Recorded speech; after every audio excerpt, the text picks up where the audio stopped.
क्या आपको लगता है कि भाग्य पहले से लिखा हुआ है? क्या आपने कभी ये सोचा है कि क्यों कुछ लोग बिना मेहनत के सब कुछ पा लेते हैं और कुछ लोग सब कुछ खो देते हैं, फिर भी भगवान से शिकायत तक नहीं करते? क्या वाकई में हमारा भाग्य हमारे जन्म से पहले ही तय होता है या फिर कर्मों से उसे बदला जा सकता है? भगवान श्री कृष्ण ने गीता में सिर्फ युद्ध नहीं सिखाया, बल्कि मनुष्य को बताया कि भाग्य क्या है और कब और क्यों बदलता है। आज की इस कहानी में आप जानेंगे एक ऐसे साधारण इंसान की कथा जिसका भाग्य अंधकार में था, लेकिन श्री कृष्ण के एक वाक्य ने उसका जीवन बदल दिया। ये सिर्फ कहानी नहीं है, ये आपके जीवन की दिशा बदलने वाला सत्य है। वीडियो को अंत तक जरूर देखिए, क्योंकि हो सकता है इस कथा में आपका ही भाग्य छुपा हो। जय श्री राधा कृष्ण। आपका दिल से स्वागत है दिव्य शब्द YouTube चैनल में, एक ऐसा स्थान जहां श्री कृष्ण की वाणी केवल शब्द नहीं, जीवन का दीपक बनती है, जहां हर कथा, हर विचार आपके मन को छूकर आत्मा को ईश्वर से जोड़ने का कार्य करता है। यदि आपने अब तक चैनल को सब्सक्राइब नहीं किया है तो कृपया अभी सब्सक्राइब करें। बगल में लगे बेल आइकन को भी जरूर दबा दीजिए ताकि हर दिव्य संदेश सबसे पहले आपको मिले। और अगर आपकी आत्मा में राधा कृष्ण के लिए प्रेम है तो कमेंट में जय श्री राधा कृष्ण लिखकर इस भाव को पूरे ब्रह्मांड में गूंजने दीजिए। हम प्रार्थना करते हैं कि इस वीडियो को जो भी सुन रहा है उस पर और उसके पूरे परिवार पर भगवान श्री कृष्ण की कृपा दृष्टि बनी रहे, उनका जीवन प्रेम, भक्ति और शांति से भर जाए और हर दुख, हर बाधा, हर अंधकार श्री कृष्ण के चरणों में समर्पित होकर प्रकाश में बदल जाए। हम ज्यादा समय न लेते हुए अब आपको ले चलते हैं उस कथा, उस विचार, उस अमृतवाणी की ओर जो आपके जीवन की दिशा बदल सकती है। तो आइए ध्यान से सुनिए, क्यों बदलता है मनुष्य का भाग्य श्री कृष्ण की गूढ़ दृष्टि से। हे पार्थ, तू मुझसे यह जानना चाहता है कि मनुष्य का भाग्य क्यों बदलता है। यह प्रश्न सरल प्रतीत होता है, परंतु इसकी गहराई समुद्र से भी विशाल है। भाग्य कोई आकस्मिक घटना नहीं है। यह न तो केवल कर्म का फल है, न ही केवल ईश्वर की कृपा का प्रतिफल। यह उन दोनों के बीच का वह अदृश्य पुल है जिस पर चलकर आत्मा अपना मार्ग तय करती है, कभी अंधकार की ओर, कभी प्रकाश की ओर। जैसे जल में प्रतिबिंब बदलता रहता है, वैसे ही जीवात्मा का भाग्य भी उसके कर्मों, विचारों और संकल्पों के अनुसार बदलता रहता है। भाग्य की उत्पत्ति होती है विचार से। जब कोई विचार बार बार मन में आता है, वह संकल्प बन जाता है। संकल्प कर्म को जन्म देता है और जब कर्म दोहराए जाते हैं तब वे संस्कार बनते हैं। यही संस्कार भविष्य के लिए भूमि तैयार करते हैं। तू सोचता है कि यह तो पिछले जन्म की बात है, फिर वर्तमान में मैं क्यों भुगत रहा हूँ? हे अर्जुन, समय की रेखा रैखिक नहीं है। जो तू आज बोता है वह कल ही नहीं, युगों तक भी फल दे सकता है। इसलिए भाग्य का परिवर्तन तात्कालिक नहीं होता, यह धीरे धीरे भीतर से आरंभ होता है। जब कोई मनुष्य यह सोचता है कि उसका भाग्य खराब है, वह दरअसल अपने ही विचारों में जकड़ा हुआ होता है। विचार दुर्बल हो जाते हैं तो संकल्प भी दुर्बल हो जाता है, और जब संकल्प कमजोर हो तो कर्म कभी भी फलदायी नहीं हो सकता। मनुष्य स्वयं ही अपने भाग्य का निर्माता है, पर वह यह बात भूल जाता है। वह यह समझ लेता है कि भाग्य बाहर से आता है, जबकि वह भीतर से ही निकलता है। जैसे बीज में वृक्ष छिपा होता है, वैसे ही हर आत्मा के भीतर उसका संपूर्ण भविष्य छिपा होता है। पर तू यह भी जान ले, हे पार्थ, कि भाग्य स्थिर नहीं होता। जो इसे स्थिर मानता है वह मूर्ख है। भाग्य नदी के समान बहता है। यदि तू केवल किनारे बैठकर उस धारा को कोसता रहेगा तो कभी उसे पार नहीं कर सकेगा, पर यदि तू उस धारा में उतरकर प्रयत्न करेगा तो तू अपनी दिशा बदल सकता है। यही प्रयत्न ही है जो भाग्य को नया आकार देता है। मनुष्य अपने कर्मों से ही देवता बनता है और अपने ही कर्मों से राक्षस भी। यह तेरे हाथ में है कि तू अपने कर्मों द्वारा कौन सा मार्ग चुने। तूने सुना होगा अर्जुन कि कुछ लोग बहुत परिश्रम करते हैं फिर भी असफल रहते हैं, कुछ बिना परिश्रम के ही सफल हो जाते हैं। यह वह क्षण होता है जहां भाग्य और पूर्व जन्म का कर्म प्रकट होता है। पर इस सत्य को जान ले कि कोई भी भाग्य इतना बलवान नहीं कि सतत पुरुषार्थ को हरा सके। जब मनुष्य अपने अंतर्मन की शक्ति से, अपने विश्वास से, अपने धैर्य और सत्संग से जुड़ जाता है, तब वह अपने सबसे दुर्भाग्यपूर्ण क्षण को भी सौभाग्य में बदल सकता है। मैंने स्वयं यह देखा है, जब राजा नल अपने भाग्य से हार गया, परंतु दमयंती के प्रेम और अपने आत्मबल से पुनः विजयी हुआ।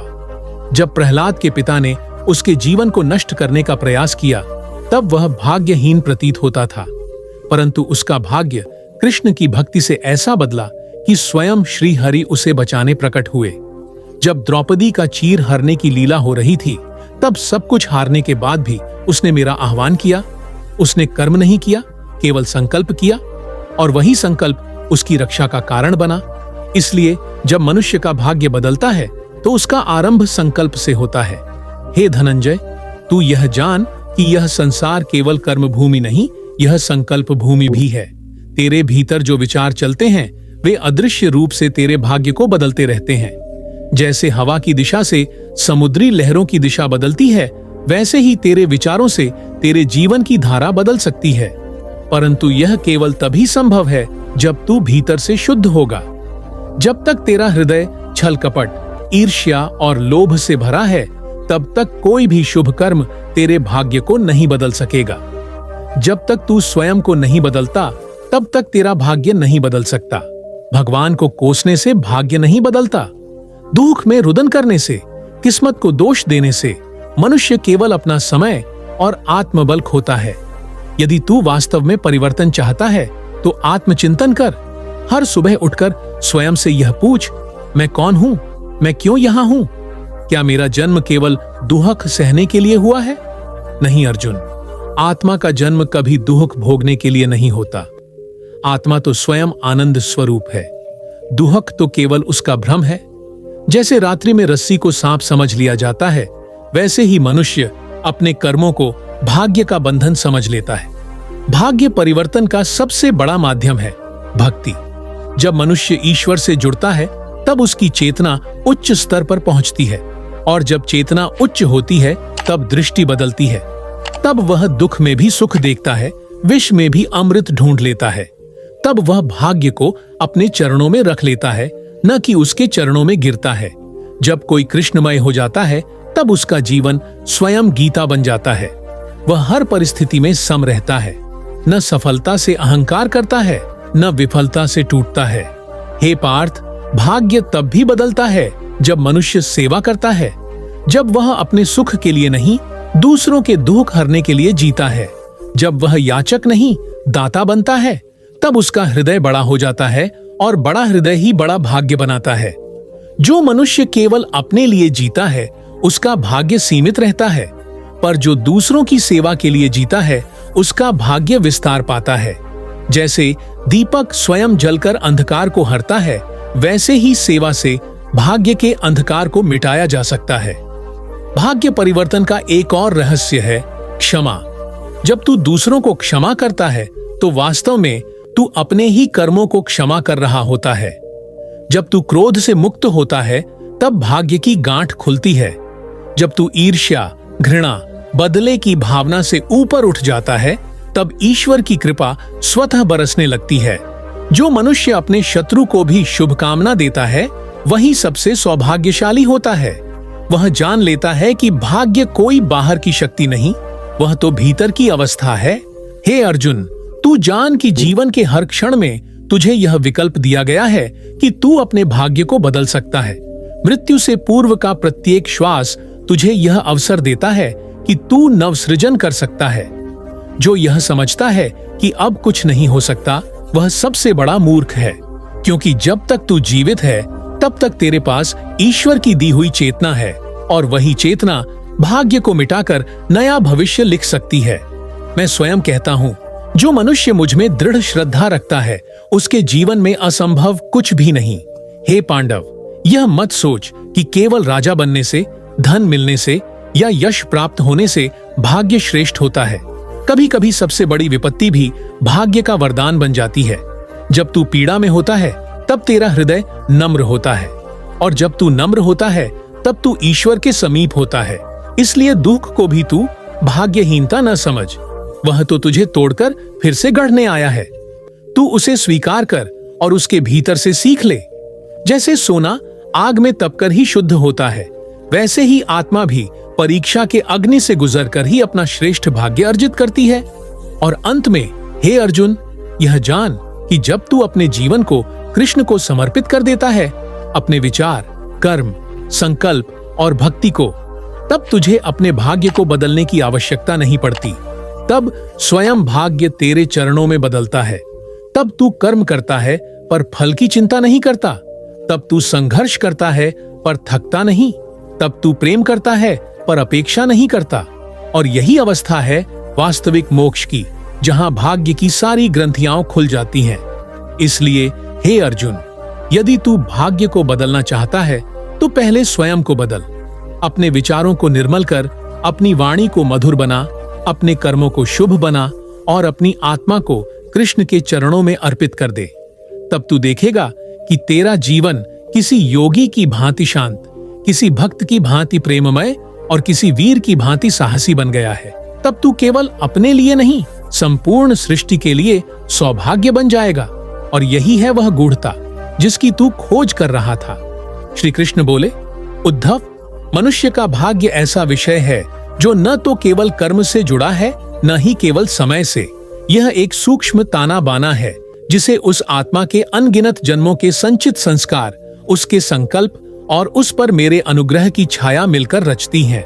उद्धव ने विनम्रता से पूछा, प्रभु, क्या एक ही जन्म में भाग्य बदला जा सकता है? श्री कृष्ण मुस्कुराए, क्यों नहीं उद्धव। जैसे रात कितनी ही घनी क्यों न हो, सूर्य का प्रकाश उसे चीर ही देता है, वैसे ही मनुष्य की आत्मा यदि दृढ़ता से सही दिशा में चलती है तो वह अपने भाग्य का अंधकार चीर सकती है। परंतु इसके लिए उसे अपने भीतर छिपे भय, लोभ, मोह और अहंकार के दुर्ग को जलाना पड़ता है। गोकुल से दूर एक साधक था, नाम था शरण।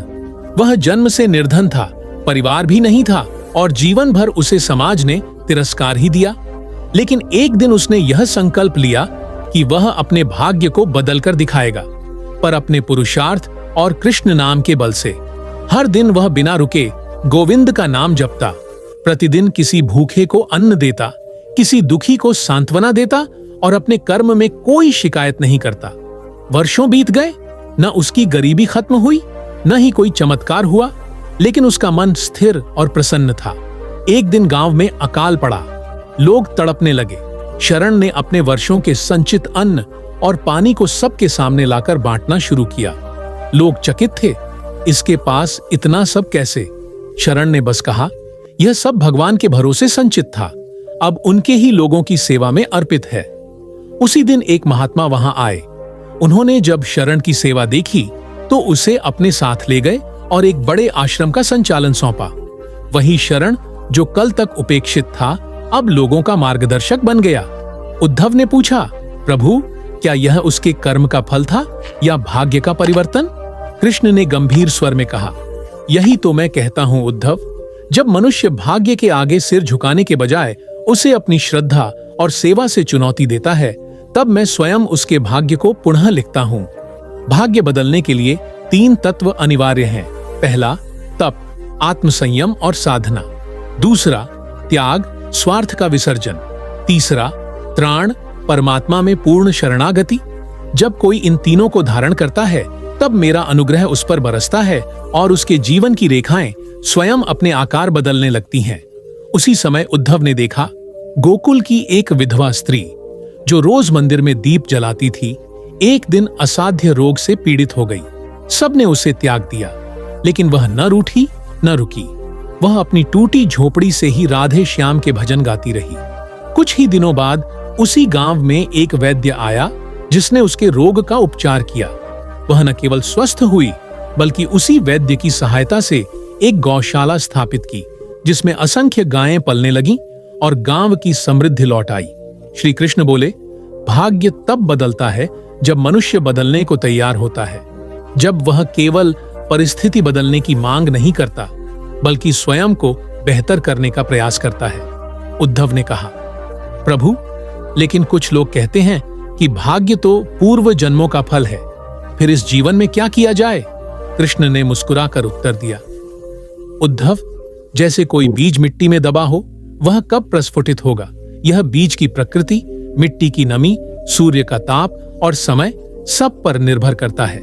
लेकिन यदि कोई उस बीज को पोषित करे, उसे सूरज की ओर झुकाए, उसे बचाए, तो उसका फूल खिलना तय है। भाग्य भी वैसा ही है।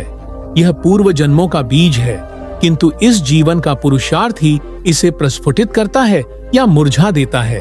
तभी श्री कृष्ण ने उद्धव को 3 पात्र दिखाए। एक में दूध था, एक में जल और एक में अमृत। उन्होंने कहा, इनमें से किसका स्वाद श्रेष्ठ है? उद्धव बोले, प्रभु, अमृत तो सर्वोत्तम है। कृष्ण ने कहा, ठीक वैसे ही यदि मनुष्य के भीतर सेवा का दूध हो, भक्ति का जल हो और तपस्या का अमृत हो, तो उसका भाग्य दिव्य हो जाता है। वृंदावन में एक लड़का था, नाम था माधव। वह चोरों के परिवार में जन्मा था, पर उसका हृदय निर्मल था। एक दिन उसने कृष्ण कथा सुनी और भीतर कुछ बदल गया। उसने चोरी छोड़ दी, दूसरों की सेवा शुरू की और गांव के मंदिर की सफाई करने लगा। वर्षों बीत गए, लोग उसे साधु कहने लगे। एक दिन मथुरा से एक राजपुरुष आया और उसे अपने गुरुकुल का प्रमुख बना गया। कृष्ण बोले, उद्धव, यह है भाग्य का परिवर्तन। न कुल बाधा बना, न विगत पाप, क्योंकि आत्मा ने नई राह चुनी और मेरे शरण में आई। भाग्य न तो शाप है न वरदान, वह एक प्रतीक्षा है उस क्षण की, जब आत्मा अपना वास्तविक स्वरूप पहचाने, जब वह कहे, हे नाथ, अब मुझे स्वयं को बदलना है। और जैसे ही वह वाक्य हृदय से निकलता है, मेरे द्वार खुल जाते हैं। रात के अंतिम प्रहर में कृष्ण और उद्धव यमुना तट पर बैठे थे। चंद्रमा की रोशनी में कमल खिले हुए थे। कृष्ण ने आकाश की ओर देखा और बोले, जैसे यह चंद्रमा हर रात्रि नया आकार लेता है, कभी अर्धचंद्र कभी पूर्ण, वैसे ही मनुष्य का भाग्य भी एक चंद्र चक्र की तरह है। हर दिन का तप, सेवा और भक्ति उस भाग्य को परिपूर्णता की ओर ले जाते हैं। लेकिन यदि वह थक कर रुक गया, तो चंद्रमा फिर अमावस्या बन जाएगा। उद्धव मौन थे, आंखें नम थीं। उन्होंने कहा, प्रभु, अब मुझे यह समझ आ गया कि भाग्य कोई दैवी कैद नहीं है, यह आत्मा का पथ है, जिसे उसकी जिजीविषा और आपकी कृपा एक नई दिशा देती है। कृष्ण ने कहा, और जब यह समझ आत्मा को आ जाए, तब वह न किसी दुख में टूटती है, न किसी सुख में इतराती है। वह जानती है, मैं उसके साथ हूं, और यह जानना ही उसका सच्चा भाग्य है। श्री कृष्ण ने कहा, उद्धव, तुमने पूछा था कि क्या मनुष्य स्वयं अपने भाग्य को लिख सकता है? अब सुनो उसका रहस्य। संसार के सारे जीव जन्म लेते ही अपने साथ 3 सूत्र लेकर आते हैं। पहला, उनका पूर्व संचित कर्म। दूसरा, उनके इस जन्म के संकल्प। और तीसरा, मेरी कृपा।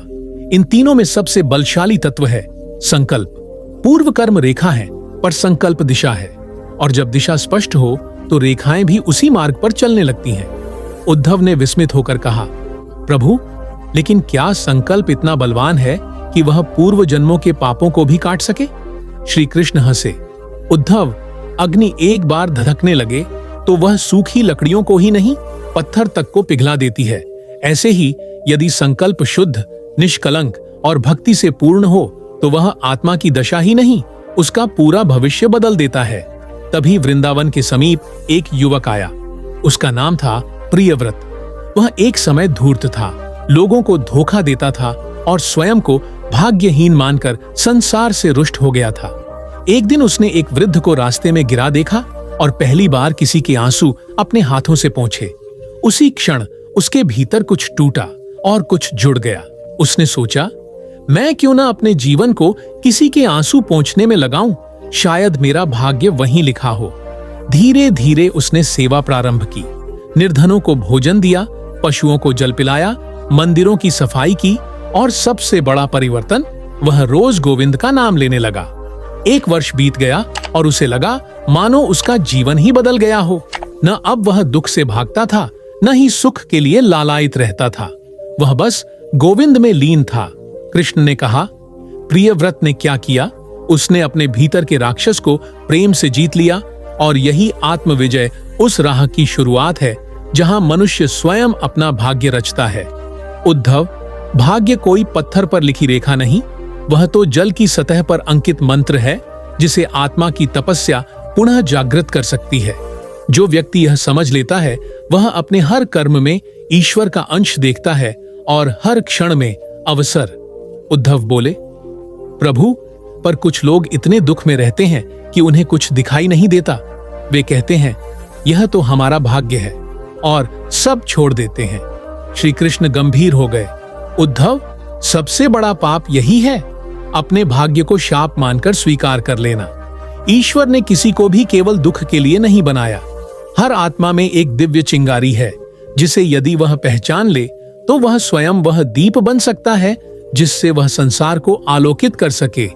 जैसे सूर्य की किरण एक बीज को वट वृक्ष बना देती है, वैसे ही परमात्मा की दृष्टि यदि किसी जिज्ञासु आत्मा पर पड़ जाए तो वह स्वयं ब्रह्म का साक्षात्कार कर सकती है। सुनो, एक बार नारद मुनि मेरे पास आए और बोले, हे गोविंद, मैंने एक साधक देखा जो वर्षों से तप कर रहा है पर उसका भाग्य नहीं बदला। वह अभी भी निर्धन और कष्ट में है। मैंने कहा, चलो उसे देख आएं। हम वहां पहुंचे। वह साधक जंगल में बैठा था, कांटों से भरी कुटिया में, और गोविंद नाम के जाप में लीन था। उसके पास कोई नहीं, कोई सुविधा नहीं, लेकिन मुख पर अद्भुत शांति थी। नारद ने पूछा, क्या तुम्हें दुख नहीं होता? वह साधक बोला, दुख? जब प्रभु मेरे साथ हैं तो मैं कैसे दुखी हो सकता हूं? मेरे भाग्य की सबसे बड़ी रेखा यह है कि मैंने उनका नाम जान लिया। उसी क्षण मैंने उस साधक के जीवन में चमत्कार कर दिया। उसके शरीर का रोग मिटा।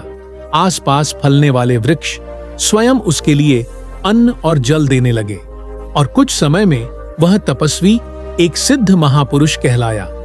उद्धव, यह है वह क्षण जब मनुष्य का संकल्प, श्रद्धा और मेरा अनुग्रह मिलकर भाग्य को बदलते हैं।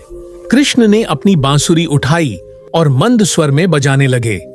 बांसुरी की धुन मानो आत्मा को भीतर से झकझोर देती थी। उस संगीत में कोई शब्द नहीं था, फिर भी उत्तर थे। उस स्वर में कोई निर्देश नहीं था, फिर भी मार्गदर्शन था। कृष्ण बोले, इस सृष्टि में दो प्रकार के लोग हैं। एक वे जो भाग्य को गालियां देते हैं और दूसरे वे जो उसे चुनौती देते हैं।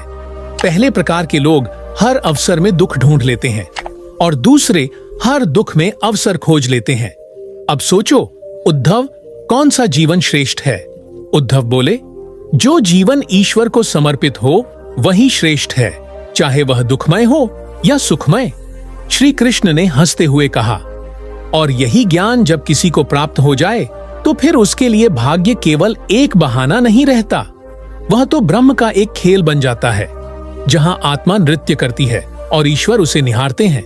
अब श्री कृष्ण ने उद्धव को एक छोटी काष्ठ की पट्टी दी जिस पर कुछ लिखा था, संकल्प भाग्याय कारणम, अर्थात संकल्प ही भाग्य का कारण है।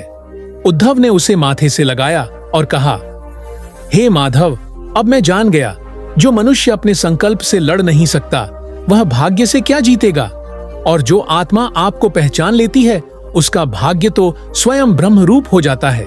श्री कृष्ण बोले, इसीलिए उद्धव, अब यह रहस्य सभी को बताओ। हे मानव, तू अपने कर्म से भाग्य बदल सकता है, पर यदि तू केवल भाग्य की प्रतीक्षा करेगा तो तेरा जीवन प्रतीक्षा में ही बीत जाएगा। उठो और उस ईश्वर की ओर बढ़ो जो हर क्षण तुम्हारी ओर देख रहा है। यही भाग्य का परिवर्तन है। जहां श्री कृष्ण स्वयं उद्धव को यह बताते हैं कि क्यों कुछ लोगों का भाग्य बहुत जल्दी बदलता है और कुछ को वर्षों तक प्रतीक्षा करनी पड़ती है। इस रहस्य का उत्तर केवल समय में नहीं, आत्मा की गहराई में छिपा है। वृंदावन के एक शांत स्थान पर यमुना किनारे श्री कृष्ण और उद्धव दोनों बैठे थे। पक्षियों की मधुर ध्वनि और जल की कलकल धुन उस वातावरण को दिव्यता से भर रही थी। उद्धव ने पूछा, प्रभु, एक अंतिम जिज्ञासा शेष है। आपने बताया कि संकल्प से भाग्य बदला जा सकता है, पर क्यों कुछ का भाग्य तुरंत बदल जाता है और कुछ को दशकों तक तप करना पड़ता है? श्री कृष्ण ने मुस्कुराते हुए कहा, उद्धव, यह प्रश्न उसी आत्मा से आता है जो अभी भी समय की सीमा में बंधी है। चलो तुम्हें एक दृष्टांत सुनाता हूं।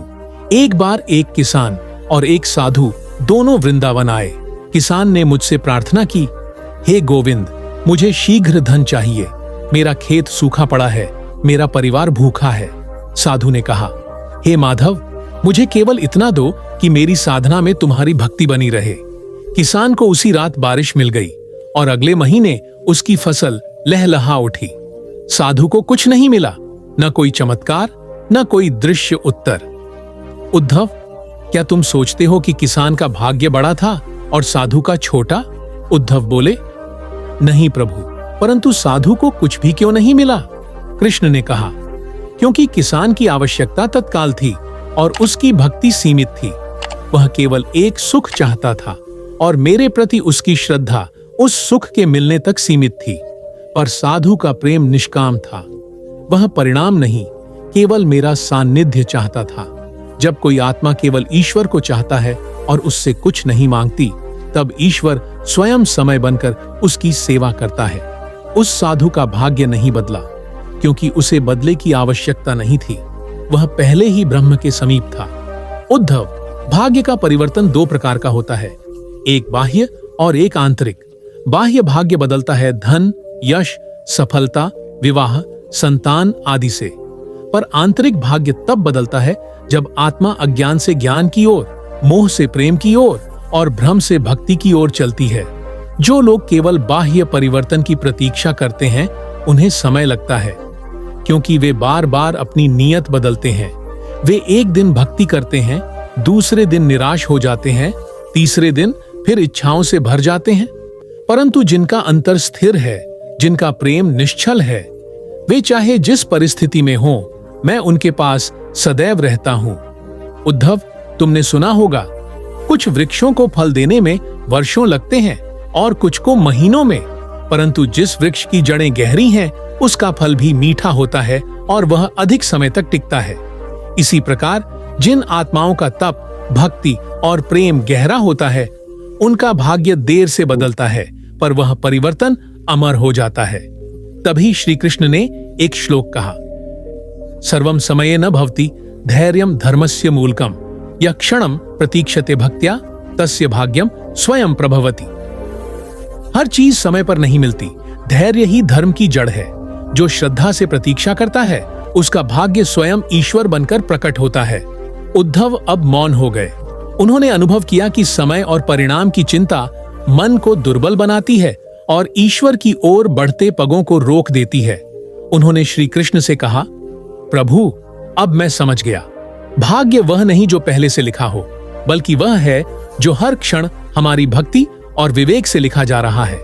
श्री कृष्ण ने आशीर्वाद देते हुए कहा, उद्धव, इस ज्ञान को केवल अपने पास मत रखो। जैसे दीपक अपने प्रकाश को छुपाता नहीं, वैसे ही यह दिव्य सत्य उन सभी तक पहुंचाओ जो अपने जीवन को अंधकार में मानते हैं। उन्हें बताओ, ईश्वर उनका भाग्य बदल सकते हैं, पर पहले उन्हें अपनी सोच बदलनी होगी। और यह सोच तब बदलती है जब आत्मा यह समझती है कि वह केवल एक कर्म फल भोगने वाली जीवात्मा नहीं, बल्कि मेरे प्रेम की अभिव्यक्ति है।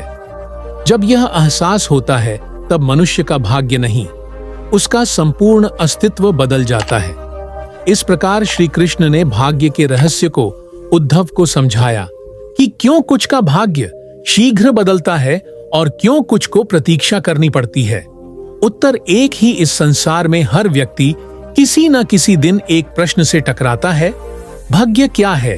और फिर धीरे धीरे ये प्रश्न गहराई पकड़ने लगता है, क्यों किसी का भाग्य अच्छा होता है और किसी का बुरा। लेकिन जब जीवन में कुछ अप्रत्याशित होता है, तब यह सवाल और भी तीव्र हो जाता है, मनुष्य का भाग्य बदलता क्यों है? और जब यह प्रश्न श्री कृष्ण से पूछा जाए, तब उत्तर साधारण नहीं होता, बल्कि आत्मा को झकझोर देने वाला होता है। एक बार अर्जुन ने कृष्ण से पूछा, हे मधुसूदन, क्या भाग्य स्थिर होता है? क्या जो लिखा गया है वही घटित होगा, या मनुष्य स्वयं भी कुछ बदल सकता है? श्री कृष्ण मुस्कुराए। उनकी मुस्कान में गहराई थी, जैसे हजारों युगों का अनुभव समाया हो। वे बोले, हे पार्थ, भाग्य तुम्हारे ही कर्मों की छाया है। तुम जैसे कर्म करते हो, वैसे ही भाग्य रचते हो। अर्जुन ने फिर प्रश्न किया, किंतु हे केशव, यदि कोई व्यक्ति अपने संचित कर्मों को नहीं जानता और वह शुभ कर्म करने लगे, तब क्या उसका भाग्य भी परिवर्तित हो सकता है? श्री कृष्ण ने कहा, निश्चित ही पार्थ, कर्म की शक्ति को छोटा मत समझो। तुम्हारा वर्तमान कर्म तुम्हारे अतीत के भाग्य को बदल सकता है और तुम्हारे भविष्य को दिव्यता की ओर मोड़ सकता है। भाग्य एक दर्पण है जिसमें व्यक्ति अपने कर्मों की छाया देखता है। मनुष्य यह सोचता है कि उसके जीवन में जो घट रहा है वह केवल ब्रह्मा के द्वारा पहले से लिखा गया लेख है, परंतु श्री कृष्ण यह स्पष्ट करते हैं कि लेख तो लिखा गया है, परंतु कलम अब भी तुम्हारे हाथ में है। समय की स्याही से भाग्य लिखा जाता है, परंतु मनुष्य की भावना और संकल्प उस लेख को बदलने की क्षमता रखता है। श्री कृष्ण कहते हैं, हे मानव, तुम्हारा भाग्य बदलता है जब तुम स्वयं को बदलते हो। जब तुम अपने अंदर के अंधकार को पहचानते हो और उसे प्रकाश में परिवर्तित करने का प्रयास करते हो, तभी भाग्य भी करवट लेता है। जब एक व्यक्ति तप करता है, सेवा करता है, दूसरों के लिए त्याग करता है, तो वह अपने अंदर के सोए हुए देवत्व को जागृत करता है। वही देवत्व फिर भाग्य के सूत्रों को पलट देता है। भाग्य कोई शिला में उकेरी हुई लकीर नहीं है जिसे कोई मिटा न सके। यह एक रेखा है जो हर दिन तुम्हारे कर्मों से दोबारा खींची जाती है।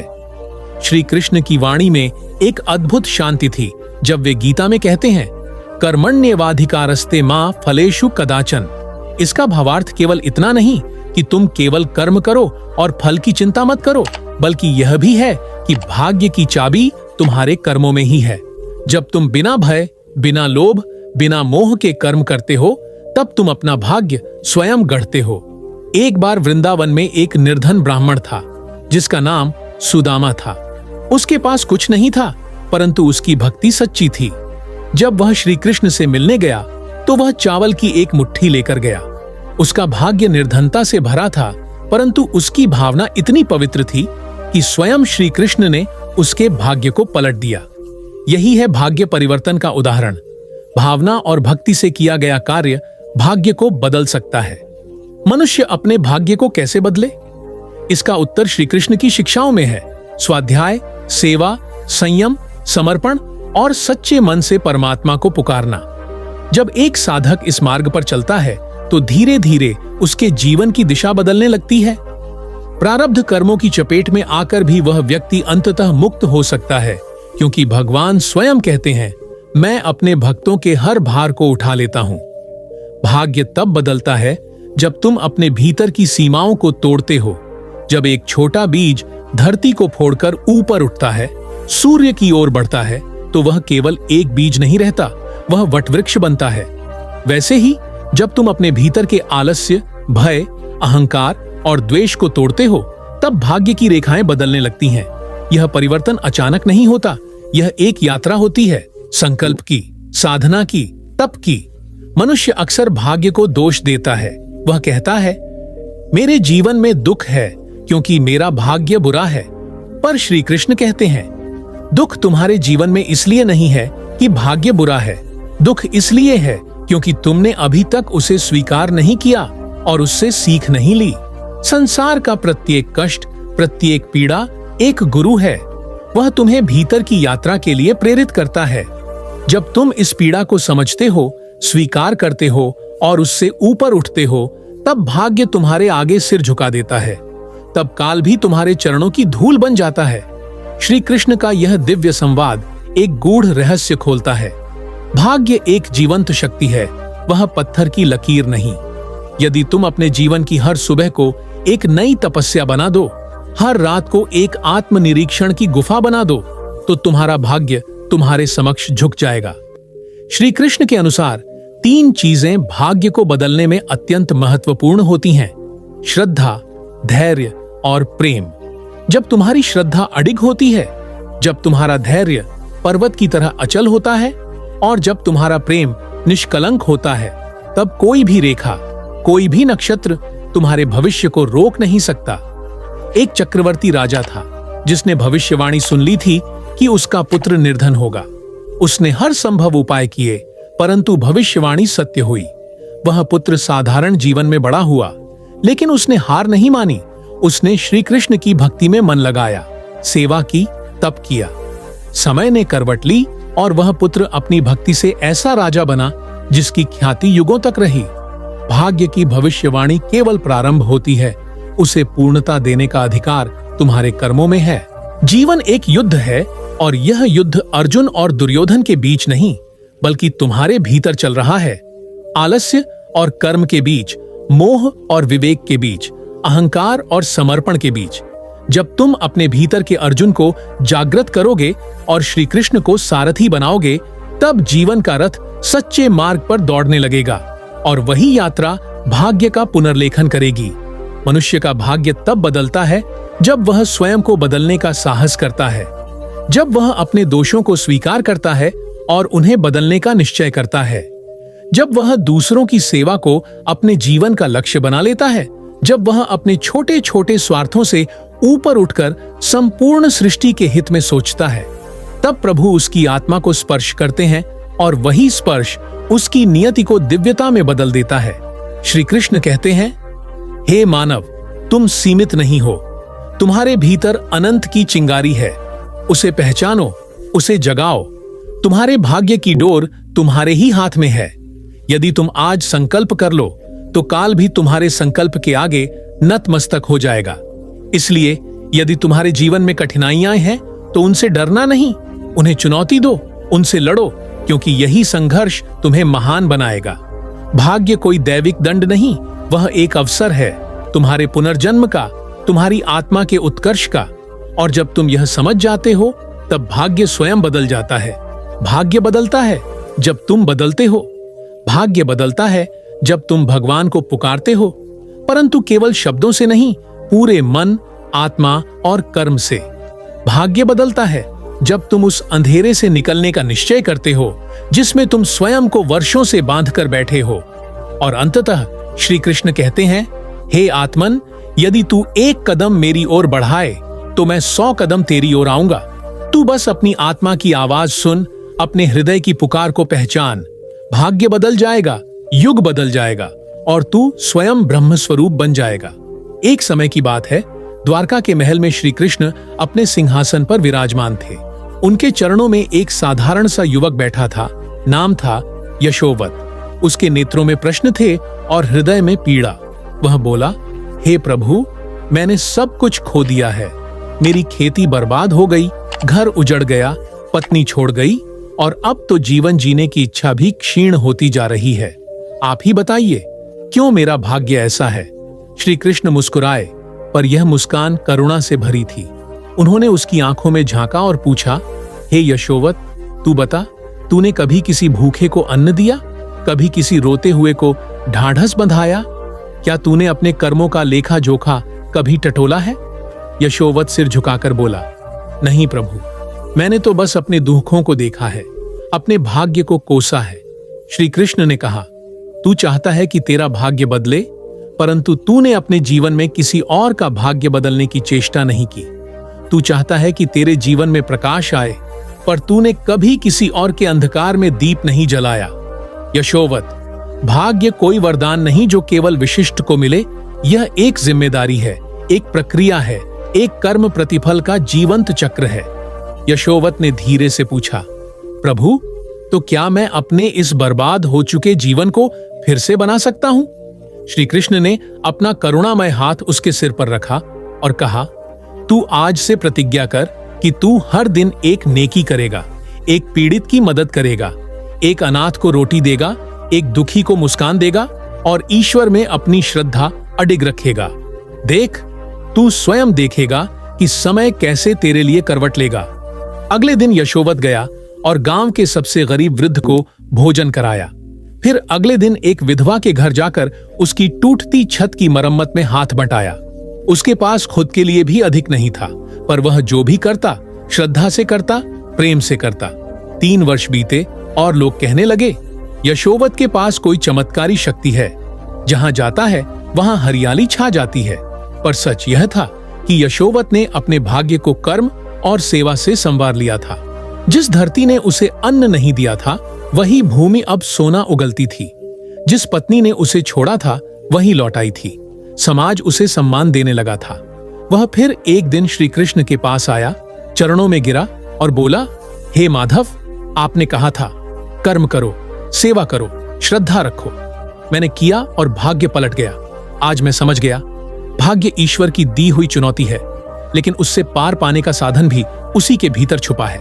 श्री कृष्ण ने उत्तर दिया, हे यशोवत, तू अब एक उदाहरण है उस सत्य का कि भाग्य स्थायी नहीं होता, वह बदलता है जब मनुष्य अपने मन, वचन और कर्म में पवित्रता लाता है। फिर उन्होंने समस्त सभा की ओर देखा और कहा, हे मानवों, यदि तुम भी अपने भाग्य को कोसते हो तो एक बार अपने कर्मों की थाली को देखो, उसमें क्या रखा है।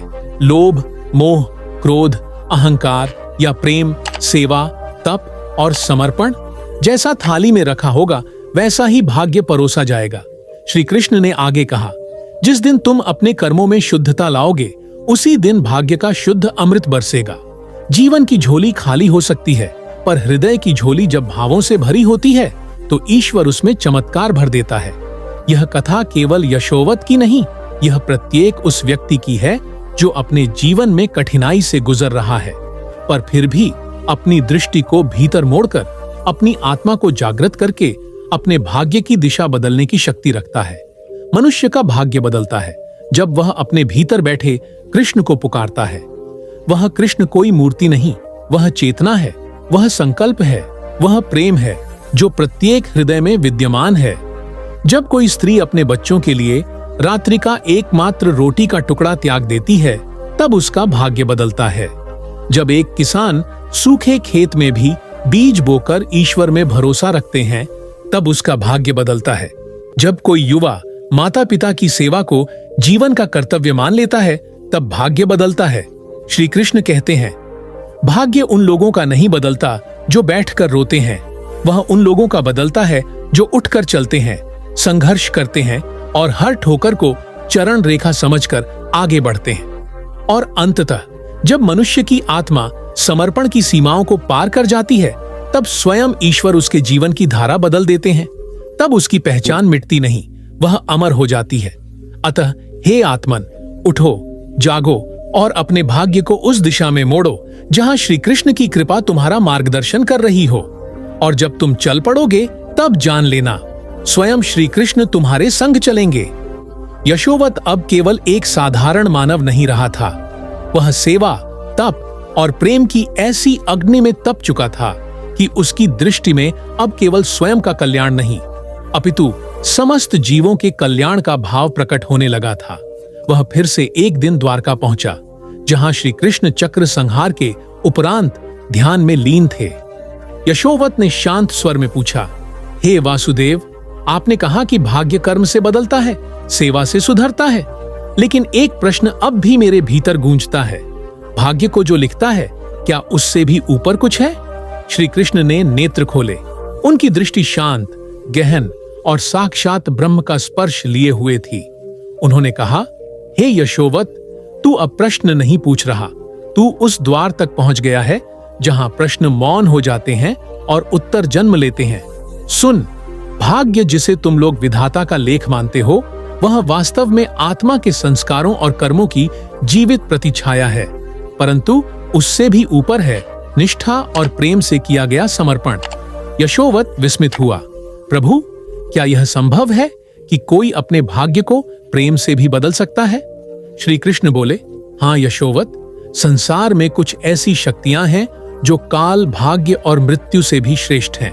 जब प्रेम निष्कलंक होता है, जब भक्ति निष्काम होती है, जब सेवा निस्वार्थ होती है, तब आत्मा की ऊर्जा ईश्वर को भी आकर्षित करती है।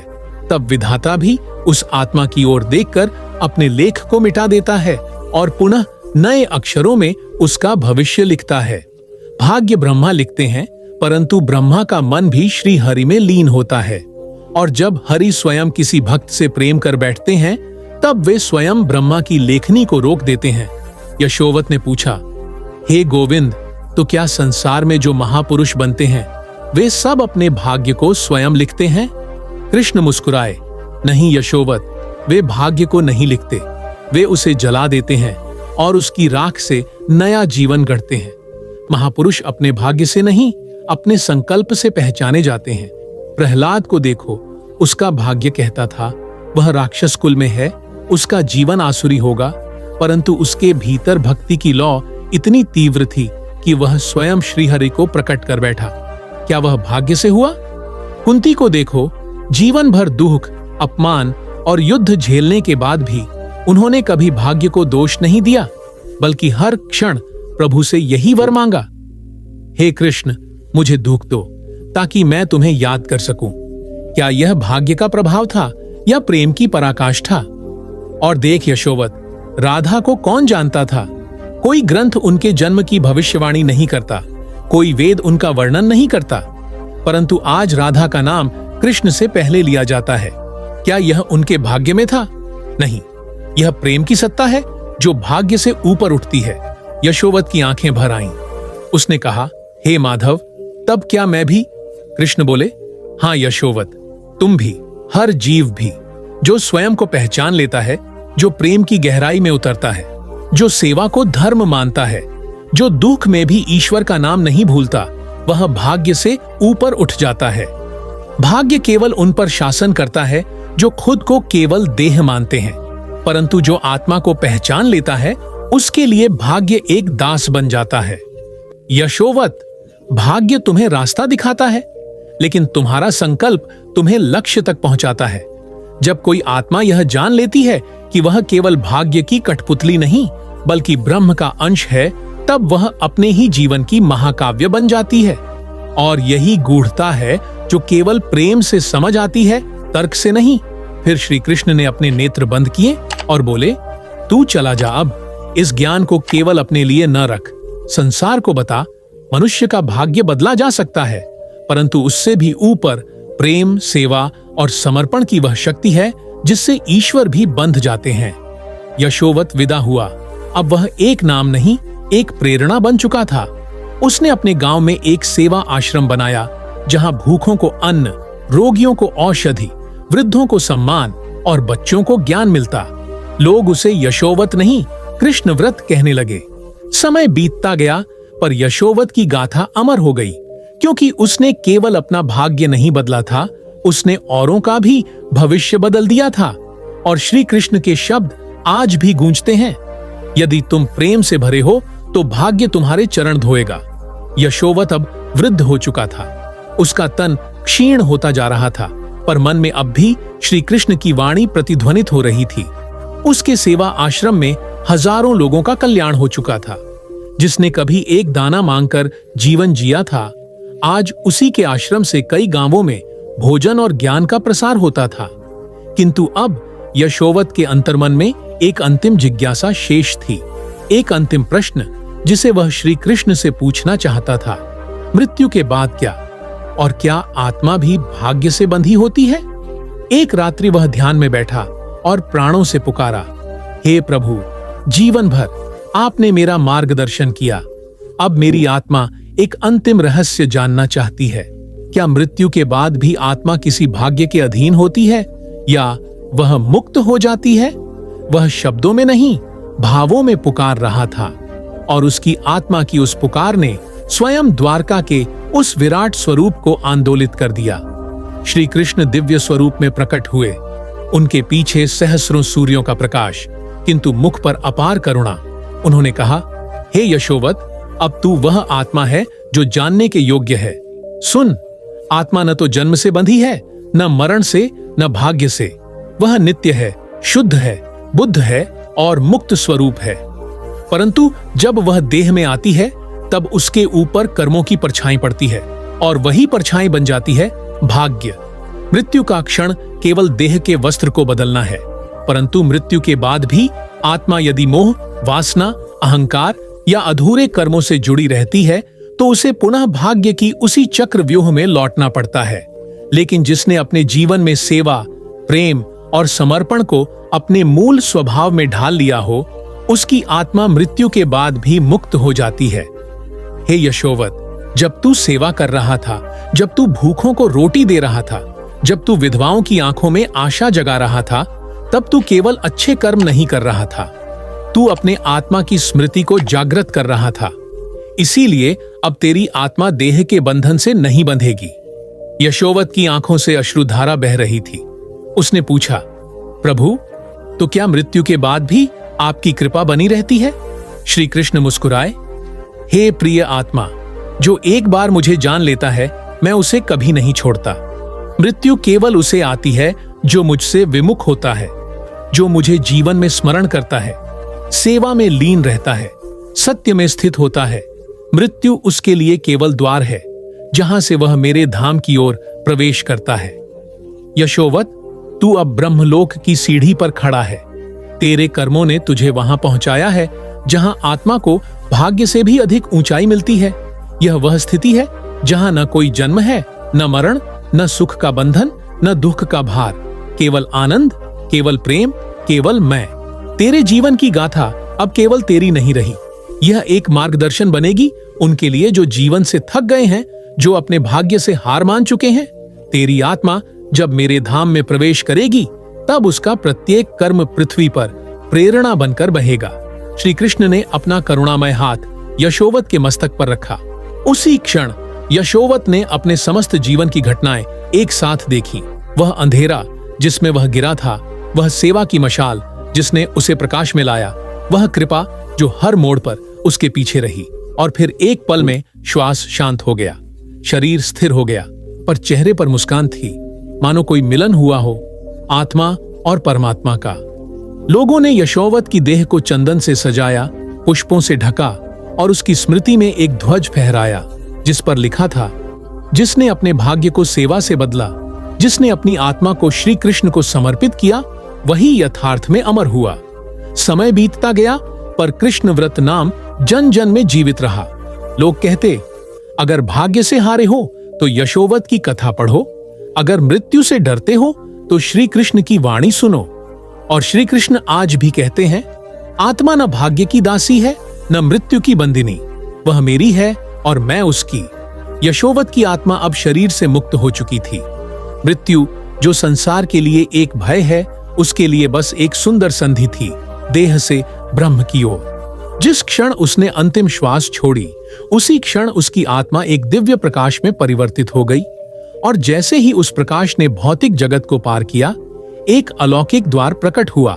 न यह स्वर्ग था, न नरक, न पाताल और न ही किसी कल्पना का लोक। यह ब्रह्मलोक था जहां विचार नहीं होते, केवल चेतना बहती है, जहां शरीर नहीं होते, केवल प्रकाश के रूप होते हैं, जहां समय ठहर जाता है और जहां आत्मा अपने शाश्वत स्वरूप को पहचानती है।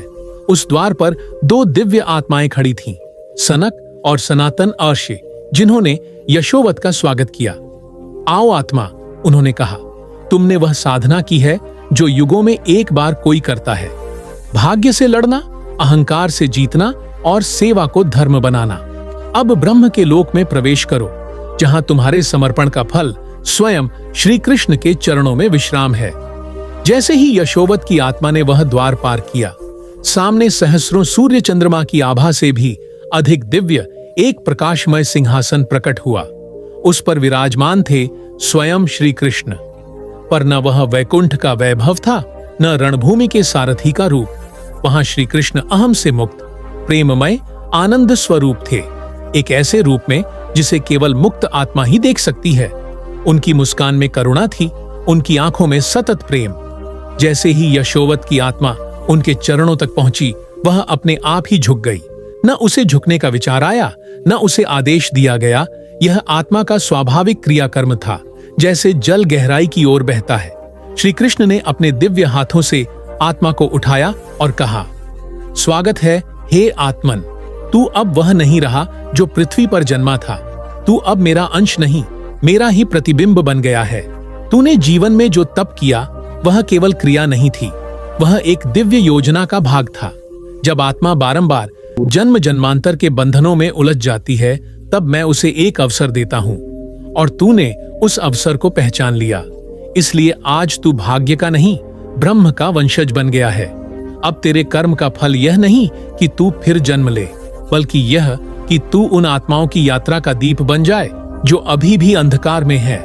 हे आत्मन, तुझे अब संसार में लौटना नहीं होगा, पर तेरा प्रकाश उनके लिए लौटेगा जो सेवा से परिचित नहीं, जो प्रेम से भयभीत हैं और जो भाग्य को अंतिम सत्य मान बैठे हैं। श्री कृष्ण ने आगे कहा, ब्रह्मलोक केवल विश्राम का स्थान नहीं है, यह योगियों का यथार्थ है। यहाँ जो आत्मा आती है वह मेरे साथ एकाकार हो जाती है, उसकी पहचान विलीन नहीं होती। पर उसका स्वार्थ समाप्त हो जाता है। अब तू और मैं भिन्न नहीं रहे। यशोवत नाम अब ध्वनि में रहेगा, पर तेरा स्वरूप योग दीप्ति कहलाएगा, वह ज्योति जो सेवा, समर्पण और सत्य से प्रज्वलित हुई है। तभी ब्रह्मलोक के आकाश में एक दिव्य ध्वनि गूंजी, जय योग दीप्ति, और सहस्त्रों मुक्त आत्माओं ने उस ध्वनि को दोहराया। यशोवत की आत्मा अब एक लौ बन चुकी थी। कोई जड़ रूप नहीं, न कोई व्यक्तित्व का बोझ, केवल चेतना का स्पर्श, केवल एक ऐसी उपस्थिति जो अंधकार में भी रोशनी का संकेत दे। श्री कृष्ण ने उस लौ को अपने हृदय में समाहित किया और कहा, अब यह आत्मा तब प्रकट होगी जब कोई मनुष्य हार मान चुका होगा, जब कोई कहेगा मेरा भाग्य ही खराब है। तभी यह लौ उस आत्मा में जागेगी और कहेगी, भाग्य अंतिम सत्य नहीं, तेरी चेतना का निर्णय ही तेरा भविष्य है। और फिर ब्रह्मलोक शांत हो गया, जैसे कोई महान कार्य पूर्ण हो चुका हो। धरती पर उसी समय एक बालक का जन्म हुआ। उसकी मां ने उसका नाम रखा दीप्तमान। और वर्षों बाद जब वह बालक बड़ा हुआ, उसने एक कथा सुनी, यशोवत की गाथा, और उसकी आंखों में चमक आ गई। वह बोला, मां, मैं इस कथा को जीवित करूंगा। मैं दिखाऊंगा कि भाग्य कैसे बदला जाता है। और किसी को न पता था कि यशोवत की लौ अब दीप्तमान बनकर लौट चुकी थी, एक और चक्र, एक और सेवा, एक और गाथा के लिए। क्योंकि जब आत्मा सेवा में समर्पित हो जाती है, तब वह श्री कृष्ण के कार्य की शाश्वत वाहक बन जाती है। कई वर्षों बाद वह बालक, जिसे दीप्तमान कहा गया, अपने नाम की ही तरह तेजस्वी और विलक्षण बुद्धि का धनी निकला। उसकी आंखों में बचपन से ही एक अजीब सी गहराई थी, जैसे वह किसी भूतकाल की अनुभूति से देख रहा हो, जैसे वह जो भी सुनता वह उसे पहले से झात हो। उसकी मां अक्सर कहती, ये बच्चा जैसे कोई अऋषि बनकर आया है। इसके प्रश्न वैसा ही हैं जैसे कोई स्वयं ईश्वर से संवाद कर रहा हो। एक दिन दीप्तमान ने अपनी मां से पूछा, मां, क्या भाग्य सच में हमारे जीवन को नियंत्रित करता है? क्या जो निर्धन है वे हमेशा ऐसे ही रहेंगे? क्या जिनके पास कुछ नहीं है वे उसी को अपना अंतिम सत्य मान ले? मां ने जवाब दिया, बेटा, भाग्य ईश्वर की लिखावट है, परंतु कर्म उसका उत्तर है। जिस प्रकार कलम ब्रह्मा के हाथ में है, उसी प्रकार कागज तुम्हारे कर्मों के संग्रह से बनता है। यह वाक्य दीप्तमान के भीतर गूंजता रहा, और धीरे धीरे उसके भीतर वह लौ पुनः प्रज्वलित होने लगी, जो कभी यशोवत के रूप में श्री कृष्ण से प्रकाशित हुई थी। अब वह केवल एक बालक नहीं रहा, उसका हृदय फिर से श्री कृष्ण की करुणा और वाणी का पात्र बन चुका था। एक रात्रि स्वप्न में दीप्तमान को श्री कृष्ण का दर्शन हुआ। श्री कृष्ण एक विशाल वृक्ष के नीचे विराजमान थे। उनके चारों ओर अंधकार था, परंतु वे स्वयं पूर्ण प्रकाशमय। उन्होंने दीप्तमान से कहा, हे आत्मन, तू लौट आया है। संसार फिर एक बार अपने अंधकार में डूबने को है। लोग अब भी भाग्य को अंतिम सत्य मान रहे हैं, सेवा को बोझ और प्रेम को निर्बलता। तू अब मेरा कार्य फिर से आरंभ कर, इस बार शब्दों से नहीं, कर्मों से। तू लोगों को न सिखा, उन्हें जीकर दिखा कि भाग्य कैसे बदलता है। जब तू अपने जीवन को सेवा बना लेगा, जब तू अपने दुखों को भी दूसरों की मुस्कान बना देगा, तब लोग तुझसे नहीं, मेरे नाम से प्रेरणा पाएंगे। स्वप्न समाप्त हुआ, लेकिन दीप्तमान का जीवन नया आरंभ बन गया। उसने सबसे पहले अपने गांव में वे बच्चों को शिक्षित करना आरंभ किया जो कचरे में खेलते थे, जो मजदूरी के लिए बचपन बेच चुके थे। उसने अमीरों से कुछ नहीं मांगा, केवल खुद के श्रम और सत्य के बल से कार्य शुरू किया। धीरे धीरे लोग उसके पास खींचे चले आए। कोई अन्न देने लगा, कोई पुस्तक, कोई तनमन से सेवा। गांव का नाम बदलकर कृष्णधाम पड़ गया, क्योंकि वहां अब केवल सेवा, भक्ति और करुणा का साम्राज्य था। एक दिन एक प्रसिद्ध ज्योतिषाचार्य गांव में आया। उसने दीप्तमान से कहा, बेटा, तेरे हाथ की रेखाएं बता रही हैं कि तू कभी राजा नहीं बनेगा, कभी धनवान नहीं बनेगा। भाग्य तुझसे बड़े सुख नहीं कहता। दीप्तमान मुस्कुराया और बोला, प्रभु, मैं भाग्य की रेखा नहीं देखता, मैं पग चिन्ह देखता हूं। और जब श्री कृष्ण के चरणों का स्मरण हो, तब हाथ की रेखाओं को मिटने में देर नहीं लगती। उस दिन उस ज्योतिषी ने पहली बार किसी बालक से पराजय स्वीकारी और उसी आश्रम में रहने लगा। समय बीता, दीप्तमान के गांव से सैकड़ों सेवक निकले जो अन्य गांवों, शहरों, राज्यों में जाकर श्री कृष्ण की प्रेरणा से नए जीवन का दीप जलाने लगे। उसकी कहानी अब पुस्तक नहीं, आंदोलन बन गई थी। लोग कहते, जिसने भाग्य के आगे सिर झुका दिया था, उसने दीप्तमान से सीखा कैसे भाग्य को सेवा में बदलते हैं। एक दिन एक निर्धन किसान आया, बोला, मेरा बेटा नशे में डूब गया है, भाग्य खराब है। दीप्तमान बोला, भाग्य खराब नहीं, दिशा भटकी है। तू एक काम कर, 1 माह तक रोज एक भूखे को खाना खिला और अपने बेटे के पैर धोकर मौन रहकर बस कृष्ण नाम लेकर उसे देख। तू देखेगा, तेरा भाग्य नहीं, तेरा बेटा बदल जाएगा। किसान ने वैसा ही किया। 1 माह बाद उसका बेटा उसे चरण स्पर्श करता मिला। आंखों में अश्रु, हृदय में श्री कृष्ण। लोग समझने लगे कि भाग्य कर्म से बदलता है, पर प्रेम और सेवा से संपूर्ण जीवन बदल जाता है। फिर एक दिन दीप्तमान चुपचाप बैठा हुआ था। वह अब वृद्ध हो चला था। किसी ने पूछा, आपने जीवन भर सेवा की, क्या कभी थकान नहीं हुई? वह बोला, सेवा में थकान नहीं होती, केवल शांति होती है। और जब कोई आत्मा समझ जाती है कि वह भाग्य से नहीं, श्री कृष्ण से जुड़ी है, तब वह स्वयं ब्रह्म की ऊर्जा बन जाती है। मैं कोई संत नहीं, कोई आशी नहीं, मैं तो केवल वह दीप हूं जो यशोवत की लौ से जलाया गया, और अब ये लौ आगे और दीपों को जलाने जाएगी। उसकी आंखें बंद हो गईं। लोग समझ गए, दीप्तमान अब केवल नाम नहीं रहा, वह अब एक युग बन गया है। और श्री कृष्ण के वचन फिर से संसार में गूंजे। जब कोई आत्मा अपने भाग्य से लड़ना छोड़कर सेवा को जीवन बना लेती है, तब मैं स्वयं उसके लिए ब्रह्मांड की दिशा बदल देता हूं। दीप्तमान की लौ भले ही एक शरीर छोड़ चुकी थी, लेकिन उसकी चेतना अब एक ब्रह्म ऊर्जा बन चुकी थी। वह अब किसी एक व्यक्ति तक सीमित नहीं थी। वह अब वाणी बन गई थी, सेवा बन गई थी, प्रेम बन गई थी। और जब ब्रह्म ऊर्जा इच्छा करती है कि धरती पर फिर किसी रूप में आए, तो वह शरीर नहीं चुनती, वह एक संकल्प का रूप धारण करती है। कई वर्ष बीत गए। उसी गांव में, जिसे अब लोग कृष्णधाम कहते थे, एक अत्यंत निर्धन परिवार में एक कन्या का जन्म हुआ। जन्म से ही वह बड़ी मौन स्वभाव की थी, पर उसकी आंखों में वह चमक थी जो बरसों पहले दीप्तमान की आंखों में देखी गई थी। माता पिता ने उसका नाम रखा माया। माया का जीवन बहुत कठिन था। पिता एक मजदूर थे, मां बीमार रहती थी, और छोटी उम्र से ही माया को घर गृहस्थी का बोझ उठाना पड़ा। मगर इन सब कठिनाइयों के बीच भी वह कभी शिकायत नहीं करती। गांव के मंदिर में जाकर घंटों श्री कृष्ण की मूर्ति को निहारती रहती। कोई कहता, ये लड़की पागल है, बात नहीं करती, खेलती नहीं, बस बैठी रहती है। मगर माया मुस्कुरा देती। उसे सब याद था, सब पहचान था और सब स्वीकार था। जब वह 7 वर्ष की हुई तो मंदिर के पुजारी ने उसे एक पुरानी पुस्तक दी, यशोवत की कथा।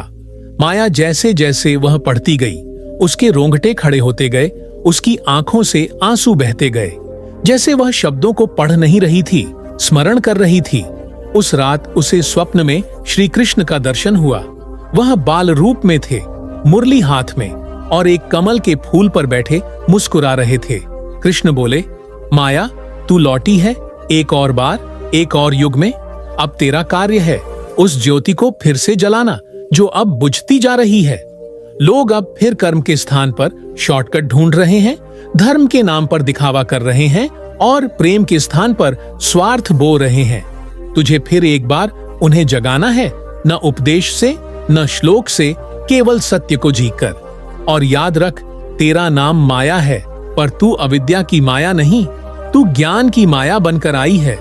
तू उस छाया को हरने आई है जो लोगों को अपने ही भाग्य का शिकार बना रही है। सुबह माया की आंखें खुलीं तो वह अब बालिका नहीं, एक योगिनी थी। उसने अपना जीवन ही समर्पण में बदल दिया। वह भजन करती, सेवा करती और बिना किसी प्रचार के गांव के बच्चों को शिक्षा देती, रोगियों की सेवा करती और भूखे को भोजन देती। धीरे धीरे लोग उसकी ओर खींचने लगे।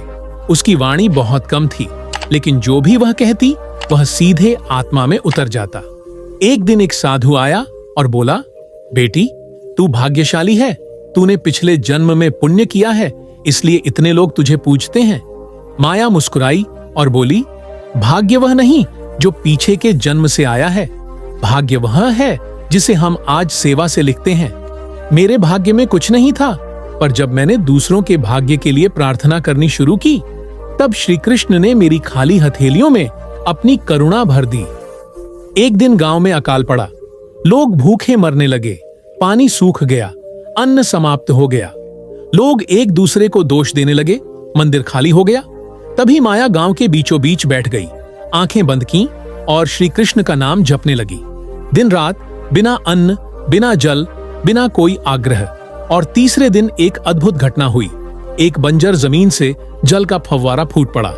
लोग दौड़कर आए और देखा, जमीन में कहीं कोई जल स्रोत नहीं था। यह कोई चमत्कार था। माया ने आंखें खोली और कहा, श्री कृष्ण कहते हैं, जब आत्मा किसी एक के लिए नहीं, सबके लिए रोती है, तो प्रकृति भी उसकी प्रार्थना सुनती है। यह जल मेरा तप नहीं, तुम्हारी पीड़ा की पुकार का उत्तर है। उस दिन गांव ने जाना, भाग्य केवल एक लेख नहीं, वह एक कर्म का उत्तरफल है। माया अब केवल एक कन्या नहीं रही, वह अब माया ज्योति कहलाने लगी। वह ज्योति जो फिर से युगों को कृष्णमय करने आई थी। समय बीता और माया ज्योति ने नारी शक्ति को भी जागृत किया। उसने महिलाओं को सिखाया कि सेवा और ज्ञान केवल पुरुषों की शक्ति नहीं, वह नारी का भी जन्मसिद्ध अधिकार है। उसने बालिकाओं को पढ़ाया, वृद्धाओं को योग सिखाया और विधवाओं को गले लगाकर कहा, तुम्हारा भाग्य तुम्हारे जीवन साथी के जाने से नहीं टूटा, तुम्हारा भाग्य अब सेवा में जुड़ गया है। एक दिन वह अकेले बैठी थी। उसके सामने एक बच्चा आया और बोला, दीदी, मैं बहुत गरीब हूं, क्या श्री कृष्ण मुझे कभी मिलेंगे? उसने बच्चे के सिर पर हाथ रखा और कहा, बिल्कुल मिलेंगे।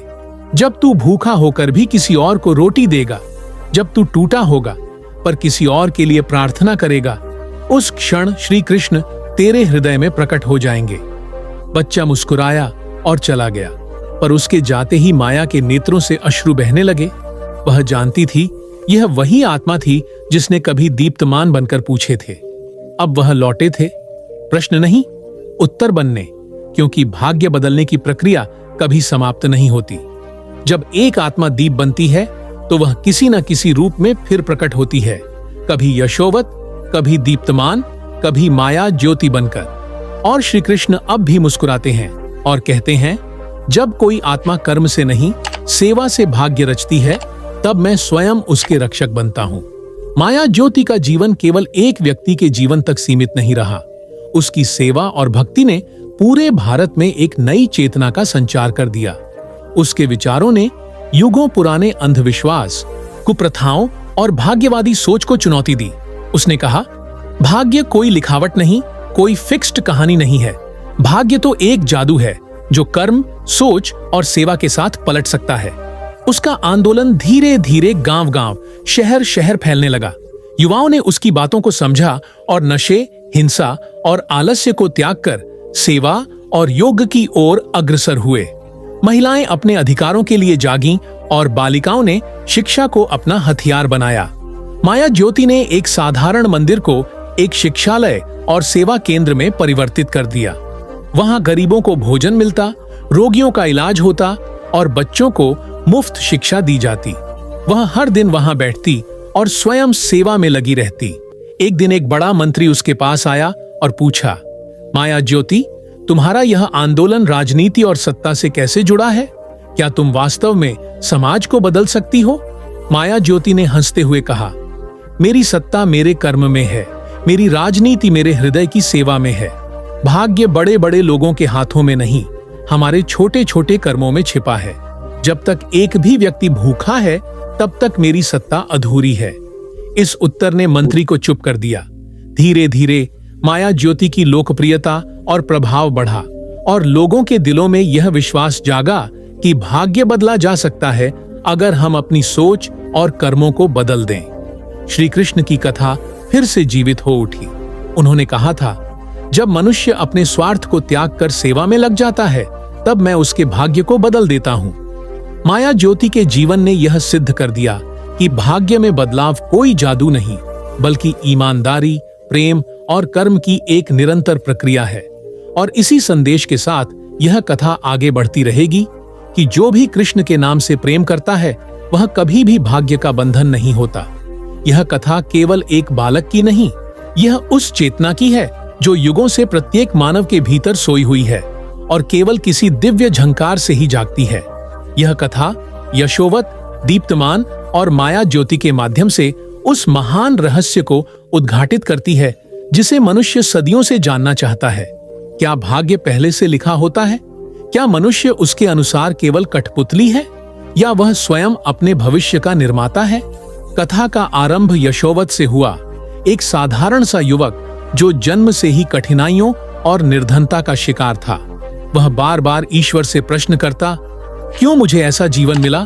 क्या मेरा भाग्य ही दोषी है? और उसी समय उसे श्री कृष्ण का साक्षात्कार होता है, जो उसे सिखाते हैं कि भाग्य कोई शिला में लिखी लकीर नहीं, वह एक बहता हुआ जल है जिसे कर्म, भावना और संकल्प से नई दिशा दी जा सकती है।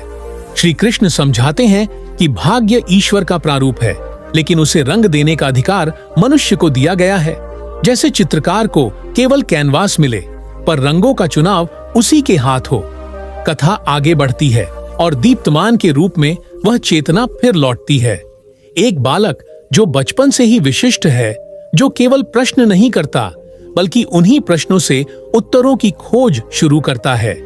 वह अपने जीवन को सेवा में समर्पित करता है। जब भाग्य के नाम पर लोग हाथ मलते हैं, वह अपने हाथों से भूखों को खाना खिलाता है। जब कोई कहता है कि उसके हाथ की रेखाएं उसके दुर्भाग्य की भविष्यवाणी करती हैं, वह हंसकर कहता है कि जब श्री कृष्ण साथ हों तो रेखाएं दिशा बदल देती हैं। उसका जीवन एक आदर्श बन जाता है कि भाग्य वह नहीं जो लिखा गया है, भाग्य वह है जो तुम दूसरों के लिए बनाते हो। जब कोई आत्मा दूसरों के जीवन में दीपक जलाने का काम करती है, तब उसका अपना अंधकार भी मिट जाता है। फिर वह चेतना माया ज्योति बनकर लौटती है, एक नन्ही कन्या जो स्वयं को केवल शरीर नहीं मानती। वह जानती है कि उसकी आत्मा का उद्देश्य बड़ा है, व्यापक है, संपूर्ण युगों को जागृत करने वाला है। वह अपने आसपास के अंधकार को देखती है, निर्धनता, भूख, अन्याय, अंधविश्वास, और वह उसका विरोध नहीं करती। वह उस अंधकार में स्वयं दीपक बन जाती है। वह कहती है कि भाग्य से बड़ा सत्य सेवा है और प्रेम से बड़ा कोई शास्त्र नहीं। वह नारी शक्ति को प्रेरित करती है, बच्चों को शिक्षा देती है, वृद्धों को आश्रय देती है और समाज को वह मंत्र देती है जो श्री कृष्ण ने गीता में कहा था, कर्मण्येवाधिकारस्ते मा फलेषु कदाचन।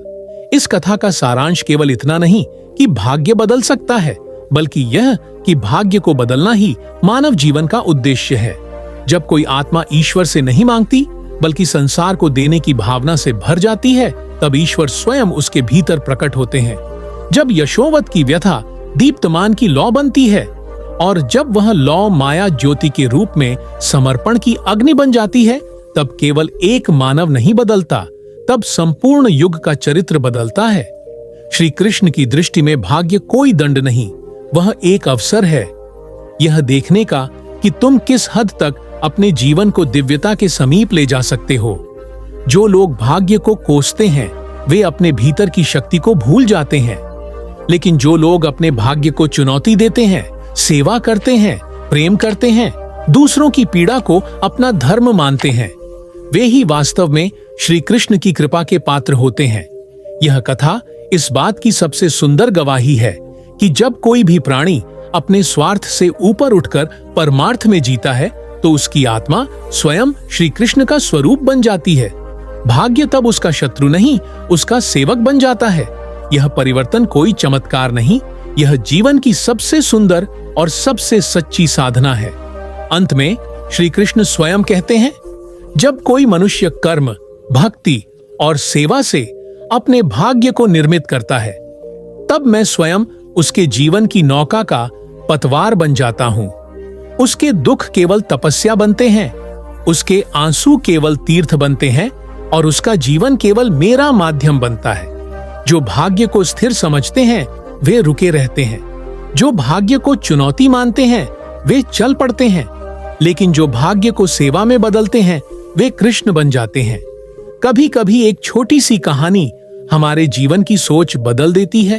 अगर इस कथा ने आपके मन को छुआ है, अगर श्री कृष्ण की वाणी ने आपके हृदय में कोई हलचल जगाई है, तो इसे यहीं मत रोको, इसे अपने दोस्तों, अपने परिवार और अपनों तक जरूर पहुंचाइए, क्योंकि शब्दों की शक्ति तभी बढ़ती है जब वो दूसरों के जीवन को भी बदलने लगे।